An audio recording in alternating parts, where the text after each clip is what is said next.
ready. Everybody's ready? All right, again, good morning to members of the media.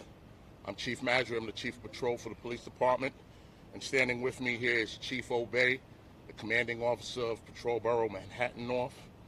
Chief McGee, the Commanding Officer of Manhattan North Detectives. Chief McAvoy from the Chief of Department's office. And Deputy Inspector Eileen Downing from our Force Investigations Division. Excuse me. This information I'm about to provide is still new. This is an active and emergent investigation, and what I'm saying here is subject to change. But at approximately 3 a.m. this morning, members from the 3-4 Precinct Neighborhood Safety Team, who were performing duty in uniform in an unmarked car, a lieutenant and 3 officers were traveling northbound on Nagel Avenue. As they start to approach the corner of Nagel and Dyckman, they observe a dispute. As they get closer to the dispute, they observe a male with a gun in his hand fighting in the crowd.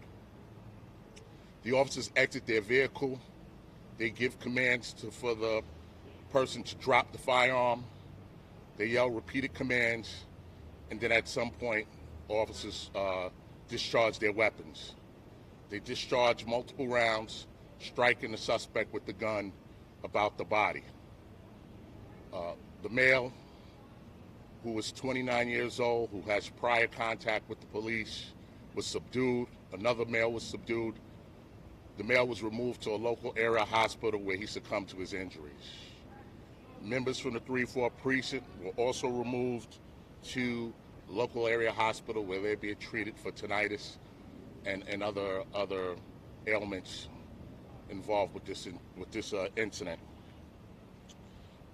We do not know exactly what the disturbance was out here. We're still investigating the disturbance, but there were a lot of people out here, and we're going to ask anybody who was out here who may have saw anything to please call Crime Stoppers at 1-800-577-TIPS.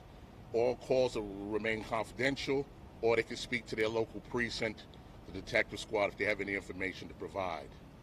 All right? This is an active investigation. Again, it's new, and it's being conducted with by our Force Investigations Division, along with our crime scene unit and our detective squad.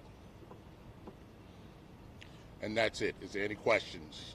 Were officers injured? No physical injuries, but they did go back to get their ears checked, blood pressure checked, things that commonly occur with MOS-involved shootings. And as for civilians, one dead, is there a second person? We have one male who we fired upon and shot, and there is another male with a graze wound out here. We do not know how that occurred, so that's being investigated by Force Investigations Division and the detective squad. So, really quick question. So, the moment from when your officers gave commands for them to drop the weapon to the moment that they started firing the weapon, what happened in that, like, in between that gap? This is something that's still being investigated, so I can't give specificity exactly what happened. But based on our initial observations, officers exited the vehicles. They gave numerous commands, and at that point, they discharged their weapons. How many officers discharged their weapons? 4 officers discharged their weapons. Was there a firearm recovered? Yes, most importantly, a firearm was recovered. Chief McGee has a picture of the firearm. This is the gun that was recovered from the suspect. Anyone else? And at any point, so the man waving his firearm around, was he pointing it at officers? This is still under investigation, and it's still to be determined, and this will be determined by Force Investigations Division, as well as the Precinct Detective Squad and the Manhattan North Detectives. Hey, Chief, can you clarify, the man that was shot, he was 29 years old, he had a prior... Yes, the man was shot, 29 years old. He does have prior police contact, and he's currently on parole.